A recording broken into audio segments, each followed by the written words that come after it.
Yan po. Naibinta na natin yung ating baka. Yung kaibigan natin. Boss G-Lord. Boss G-Rold ay G-Rold. Siya yung kaibigan natin na suki ng baka natin dito. Salamat kay boss. Salamat to.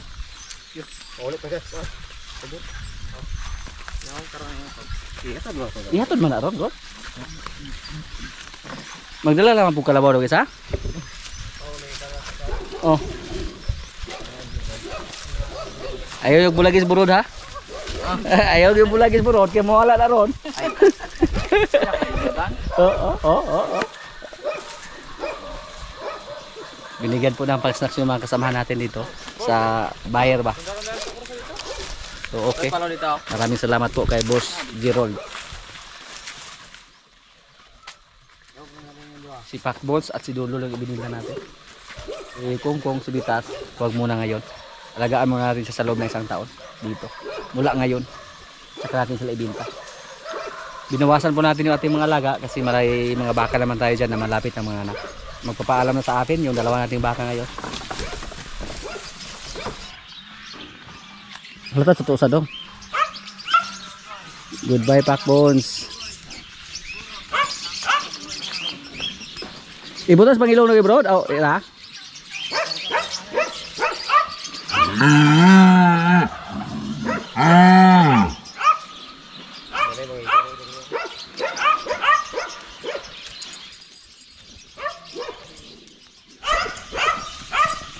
Ihatid namin doon. Nangailangan po tayo ng pira mga kaprobinsya. Kaya kailangan natin na magbinta ng baka. Tapos marami din tayong alaga na. Kailangan natin magbawas. Pag mga anak yung baka natin na si Basya at yung pula. Pati yung kalabaw natin na si Jay.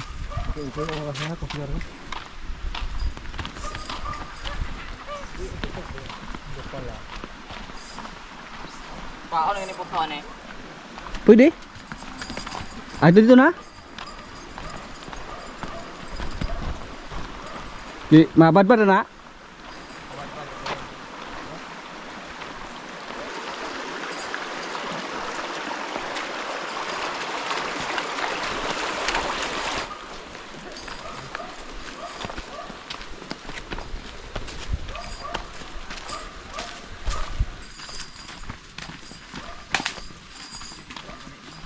Nang mamadali si Doldol. Ano pong wala na yung kiyang oh? Wala ang po.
Si Pacbones po, siya po yung unang baka na ipinanganak sa ating area.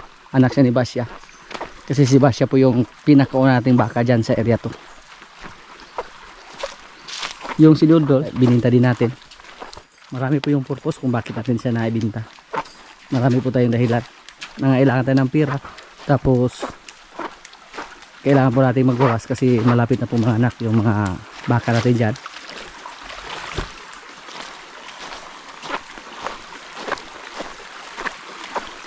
hindi na po namin kayang pakainin pa. Kahit marami pa yung mga dahon ng tubo dito sa amin. Pero halos araw-araw po kami naghahakot ng kumpay. Kapagod na yung mga kalabaw natin. Kaya nagbawas tayo ng dalawa. At si Marites, malapit na din natin mawalay sa kanyang nanay. So gawin na po natin siyang inahin. Lagay natin siya sa kulungan. Pero may mga bakante pa naman tayo na kulungan dyan. Ang balak ko po na paramihin yung mga babae. Kasi maliit lang yung kain sa mga babaeng baka. At pwede na hindi pakainin ng feeds. Basta mga baka lang na mga babae. Hindi naman kailangan na patabain ng husto yung mga babaeng baka. Kasi pag patabain natin ng husto, hindi naman sila maglandi pag sobrang taba. At hindi tayo kumita sa taba nila, doon tayo kikita sa kanilang anak. Hindi katulad sa mga lalaking baka na dapat mataba, mabilis lumaki para kumita tayo. Si Basya po, kumita na tayo kay Basya. Ito po yung una nating kita kay Basya. Ito yung kanyang unang anak na maibinta natin ngayon. Pero si Pakbos, mga 2 taon po siya dito sa atin. At si Doldol, lagpas 1 taon. Mahal 2 taon na ngayon ko, Febrero. Napakadali lang, lumipas yung panahon mga kaprobinsya.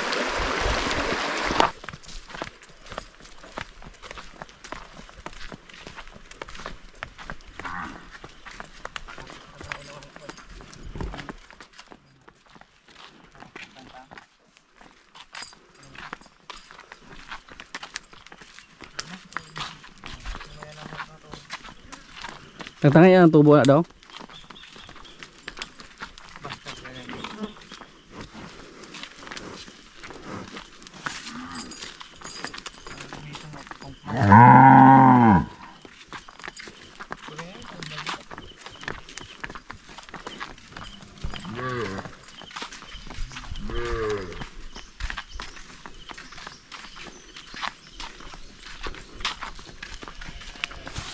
Tapang, oh.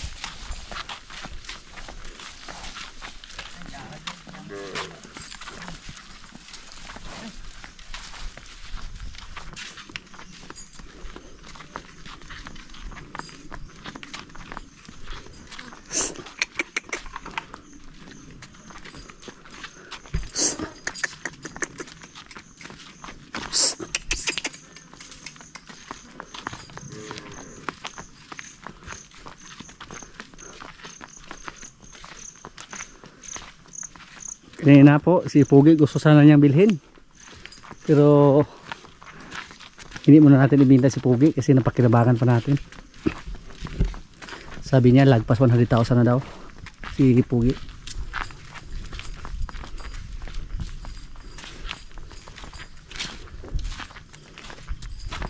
Saka natin ibinta si Pugi pag may kapalit na tagakasta sa ating mga baka dyan. Ibinta natin si Pugi. Tapos bibili tayo ng ibang tagakasta. Yun po ang gagawin natin. Yan po ang gagawin natin.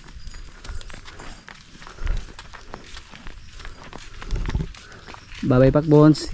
Ihatid ka namin doon para makita ka namin sa katapusang panahon.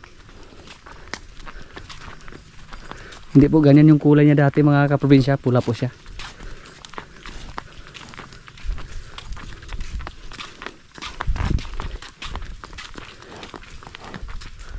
Matagal po natin na iniisip na ibinta na si Pakbon.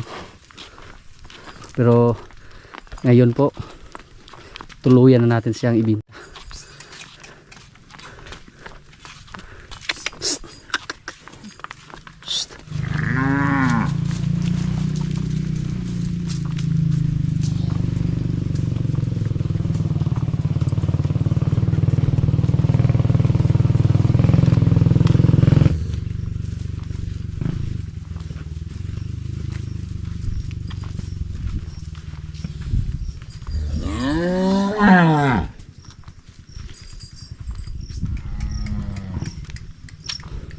Agak-kulo-kulo ng baka sa kabud pasir nga baka na Pwede ra? Nakikita dia. Ato kayo nakikita na to? Mangga? Pwede ko ituro.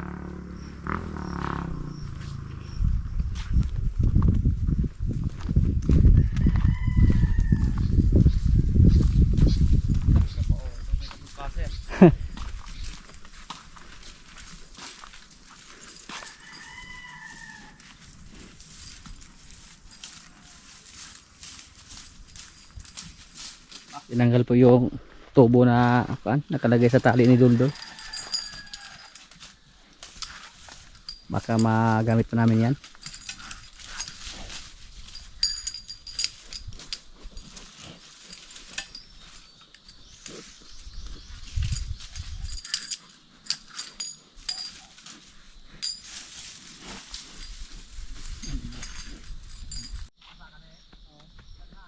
Babay na sa ating dalawang baka.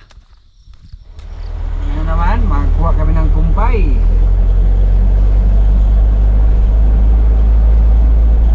Habang wala pa nagharvest ng tubo doon sa malapit sa ating area, lumayo muna tayo sa medyo malayo. Pero at least, may makuha kami.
May mga chicks dong oh.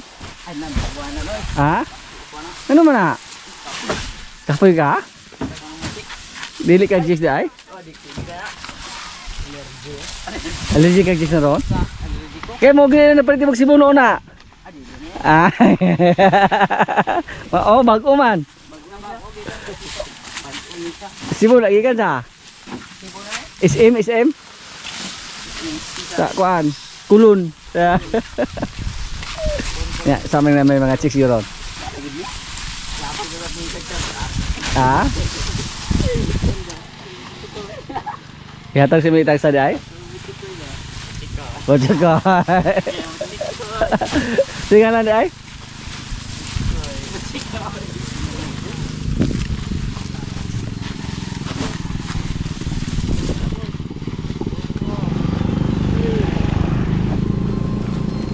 Ay.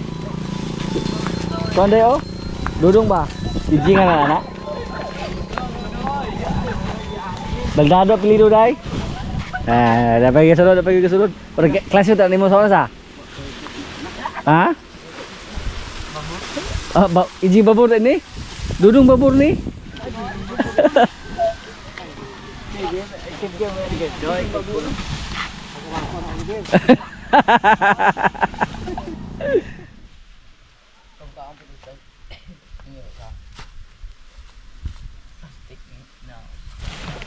Rambo. Oh. Oy, ga. Dili mo taga ungan ko. Sila paluta naman yung hit yung kapatid ko. Layat ko sa pang galing niya. Nagkimba ako nagdrag pa sa o balik sa ako. Oy. Vertic di sa aning mo. Uy, napalot mo to yung kilid. Oh, abo na paglight na kani ha. Gamay din ang karusahan niya na ba? Pagayat na. Tayo. Gunitin ng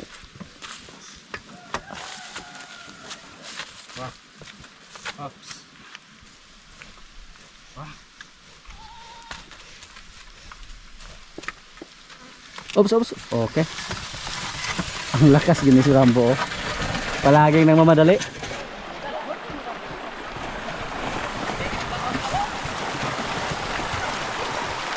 Kapihagi na sa kuwan daw, Rambo daw.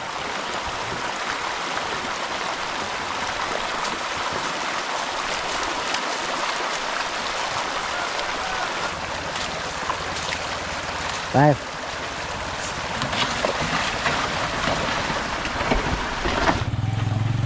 Unahan na sa Rambo ay.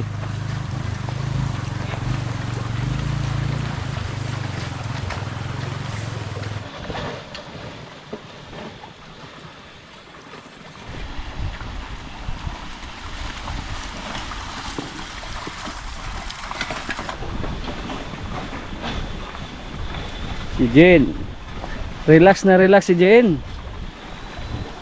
Walang trabaho ka, Jen. Kain yung trabaho mo. Yan po, oh, yung dili ni Jen mga kaprobinsya, malaki na. Nang lanta na. Klarong-klaro na may laman na gatas. Sino kaya yung mauna sa kanilang tatlo sa ating mga baka? Si Jen, si Basya, or yung pula nating baka?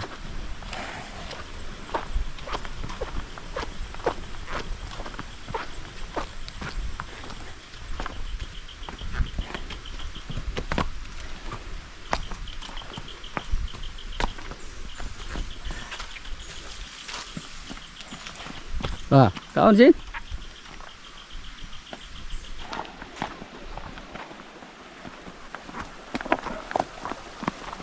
Asa ni butang bro?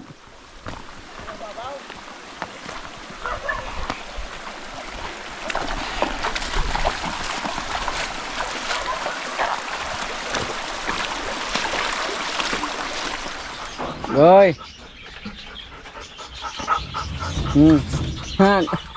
Ubusin mo yan. Ubusin mo yan ha. Lah.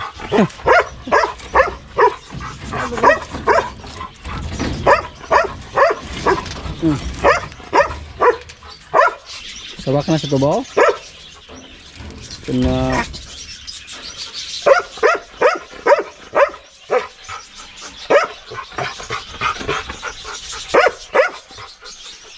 tamis goy. Matamis ba goy?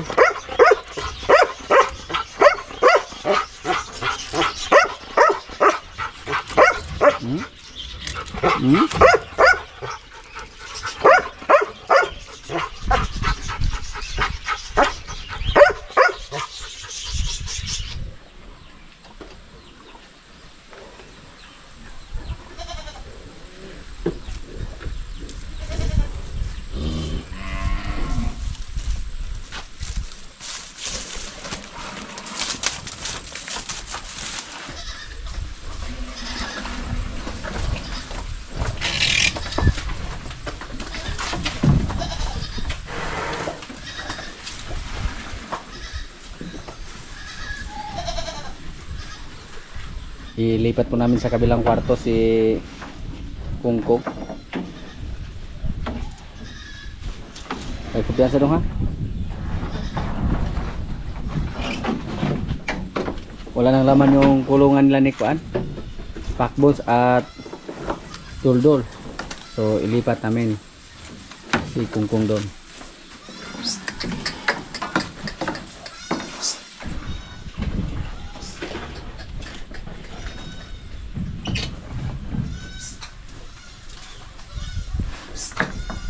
Mukasta siya, mukasta.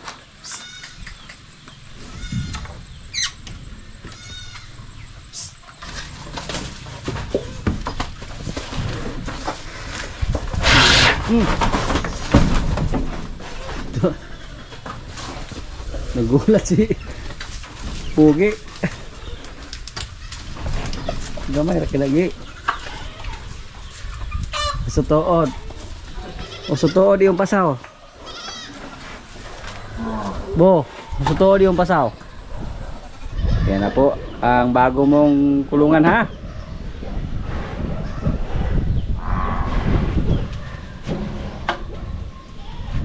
So napakaluwang po sa kailang kulungan mga kaprobinsya.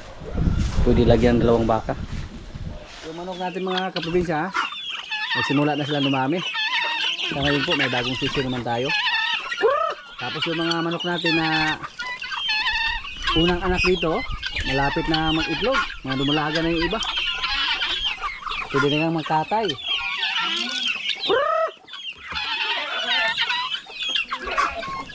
Yung mga ganyan natin o bingala, hindi na nila hinabol yung mga manok natin. Noong una hinabol nila, nasanay sila na walang manok na kasama ba.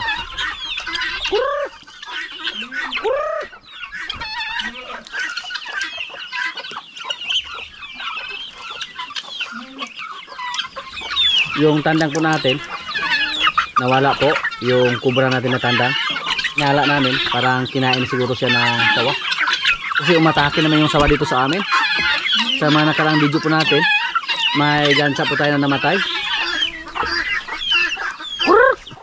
Tapos sa mga nakaraang araw, may manok po na palaging pumunta doon sa kulungan ng ating mga baboy. At may kasamang sisiw. Hindi po yan sa amin, sa kapitbahay po namin yung manok na yan. Pero ngayon nagtaka lang po kami, wala na yung inahin nila. Yung mga sisiw na lang yung natira. So hinala din namin na baka kinain din ng sawa. Kawawa yung mga sisiw na wala ng nanay. Hindi tayo sigurado pag makasurvive ba yung mga sisiw na yun. Pag makadaan dito yung aming kapitbahay, sabihan po namin na may mga sisiw sila dyan na walang nanay. Wala nang inahin.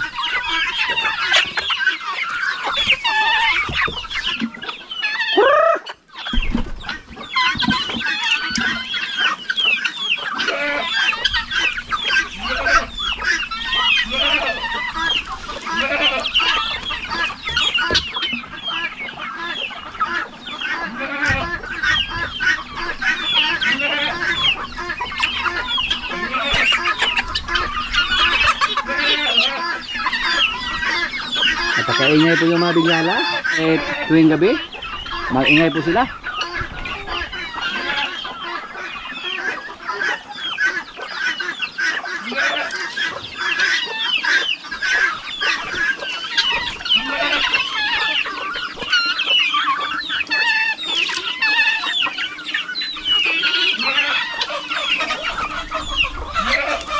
Ito po, may bagong sisyo naman tayo dito. Tapos may kubra pa. Yan o. 7 yung kanyang sisiw. Sana mabuhay lahat yan. Tapos dito, uy, yung bingala natin malaki na o. Yung pinalimliman natin ng manok. Akala ko po wala nang laman dito. Ilan to? 5 yung sisiw ng bingala. Pero manok yung nag-alaga. At meron pa dito bingala din 6. Ay, napakatapang. 6 yung kanyang sisiw. At dito manok, sisiw ng manok. Napakadali lang, dumami sa ating mga alaga dito. Yung mga pato dito din namin nilagay habang sisiw pa sila. Grabe oh, napakatapang ng bingala na may sisiw mga kaprobinsya. Paglapitan natin oh.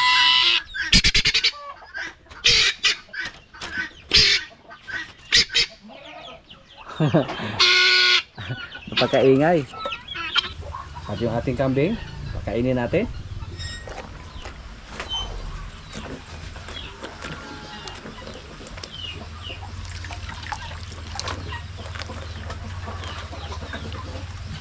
Yung anak niya mga kaprobinsya oh.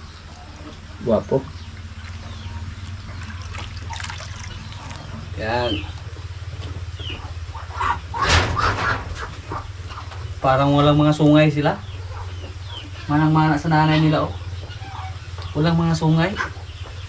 O hindi pa lumabas yung sungay. Walang sungay, oh.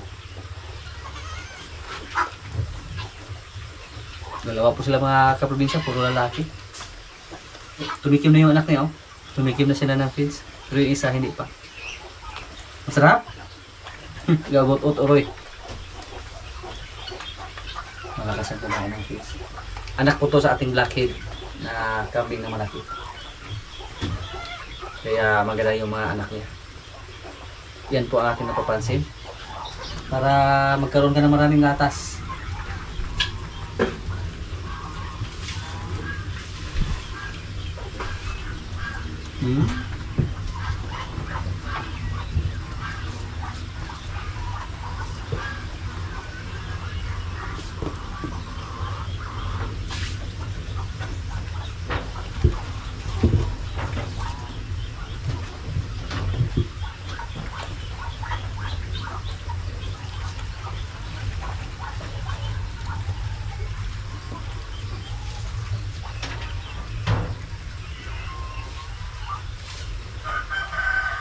Yan po ang gusto ko sa kambing na ganito.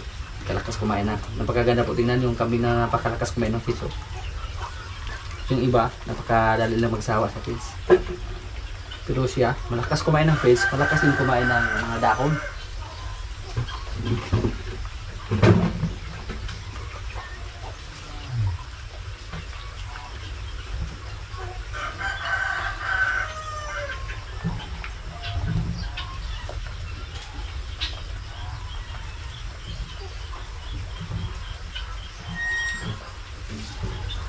Kuhaan natin siya ngayon ng mariagwa.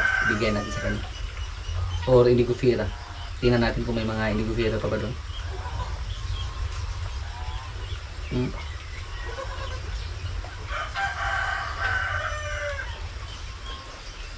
Pag magugutom siya, mag-ingay siya. Manghingi ng pagkain.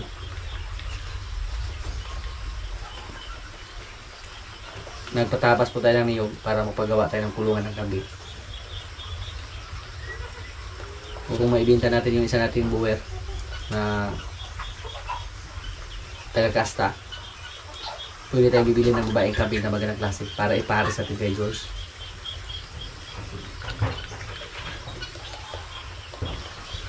Parang baboy ba?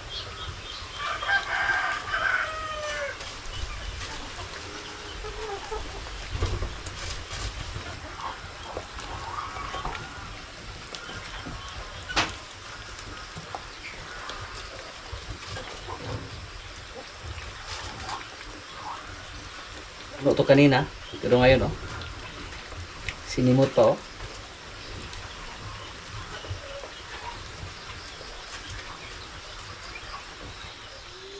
Wala na po tayong maririagwa oh.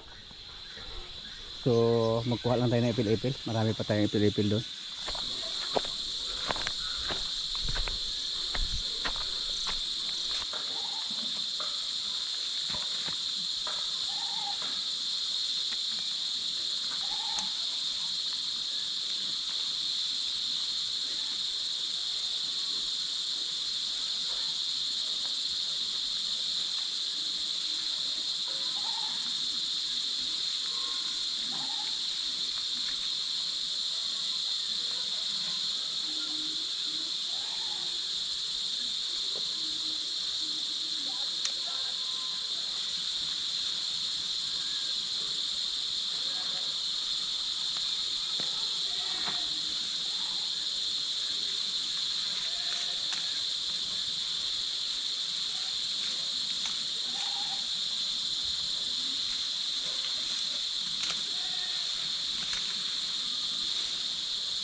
Yan po. Yung isa niyang anak mga kaprobinsya, gumaya na sa kanyang nanay. Tumikim-tikim na sa mga damo, sa ipil-ipil na binigay natin. Kanina, tumikim na din siya sa feeds na binigay din natin.